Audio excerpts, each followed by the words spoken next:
Hello and welcome to the Recursion Cafe, where we play games from the discard pile. In today's game of Unmatched, we have Ima on the left and Sunzida on the right. Ima is playing Invisible Man, a solo fighter with 15 health and 2 movement, who is melee. He brings 3 fog tokens with him to battle, and when he's on them he gets +1 defense. He can also move between them as if they were connected, so he can teleport all over the map. In the meantime, Sunzida is playing Black Panther, a melee hero with 14 health and 2 movement, who has a psychic called Shuri, who is ranged with 6 health.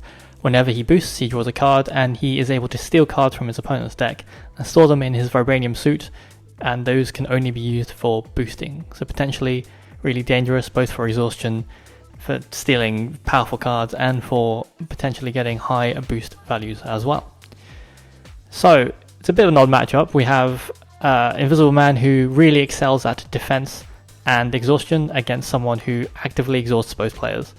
Speaking of, Sunzida will start with Tactical Remote Scanning, stealing 2 cards off the top of Invisible Man's deck and sealing them into the suit. They are two boost values.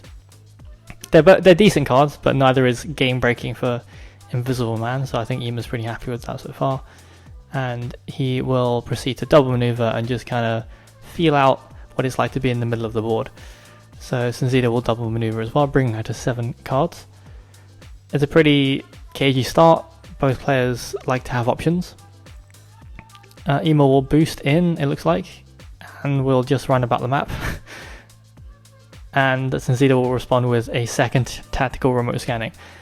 So both having been played, it means that Shuri's a lot less tempting of a target, just because, I mean, she does bring healing and does bring ranged to the battle, but those are the 2 key cards that she brings to the game, and they're both done, so she's less of a target priority. Ima will play a Rolling Fog, moving a fog token to another space and gaining action, so still has 2 actions that he mistakenly puts it in the suit, but no, it goes to his discard pile. So he'll move the fog up to Black Panther, maneuver, go through the fog, appear next to him, and will attack. First attack of the game. And it's a surprise attack into a feint, which isn't a great outcome for Sunzida, because it is 3 damage, and the cancel is actually of an ability that would generally benefit Sunzida. So that's a good first strike by Invisible Man there. Black Panther will respond. Being a melee hero, it's quite handy to have your opponent come up to you. He's on a fog though, so it's an analyze and adjust into a full value confound.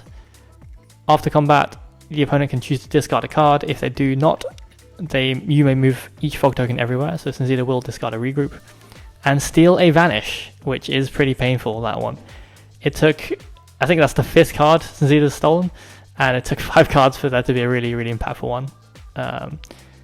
However, speaking of impactful, there's the first Wakanda Forever, and Ima plays Impossible to See, completely nullifying it. So good call there on the defense.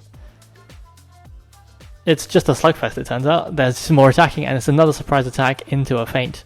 Again, 3 damage through, and Sunzida doesn't get to move a fog token. So it's pretty ideal engagements there for Ima, and then he disengages and flies to the other side of the map. Sunzida double maneuvers. Both players, having expended a bunch of cards, will just kind of get their hand count back up. It's surprising sometimes the lack of draw that Black Panther has. Sunzida has 5 cards in the suit, but has chosen not to use any of them, perhaps saving them for Wakanda Forevers or further boost cards. So Invisible Man declines to stand on the fog, instead just standing next to the +2, and he will use the EMP array to discard 2 cards from both players' hands. Sunzida will discard 2 Stalking Panthers, which is pretty interesting. I mean, the rest of the cards in the hand might be quite good, and movement, even though it is good, with all the boost cards in her suit, is less of a problem right now. So she'll move up and attack. It's another Analyze Adjust into an into thin air.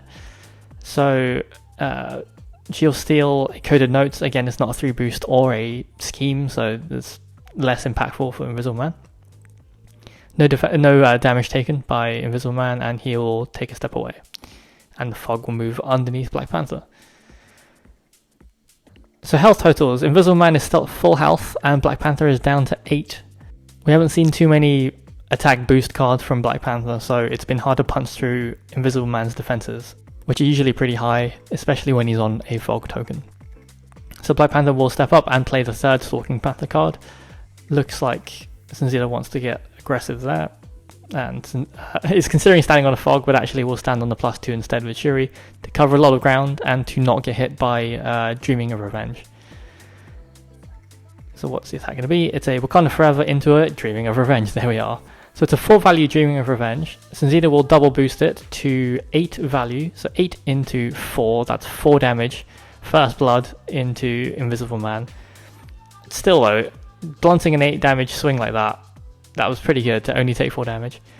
Emo will play Step Lightly to deal 3 automatic damage through to Black Panther. That hurts. So far Black Panther's only been hit twice and then hit with a Step Lightly, and he's down to 5 health. So he's feeling pretty squishy. Maybe it's time for Shuri to get some healing in. And Invisible Man will play Rolling Fog to get himself under that token, or at least bring the token out from under Black Panther, and step away.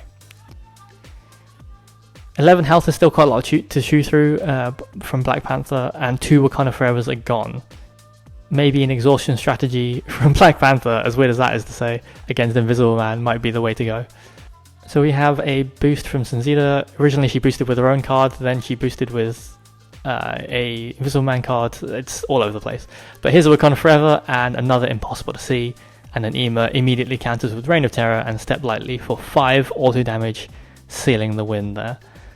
So Invisible Man takes this 11-0, which was quite the surprise. I think everyone expected the game to go a lot longer, but Black Panther turns out can be pretty squishy, especially if he tries to feint a surprise attack. Still nicely done by both players. I think just today Ema decided to see through the matrix and play exceptionally well. Thank you everyone for watching. If you want to support the channel, the link is in the description below. See you next time.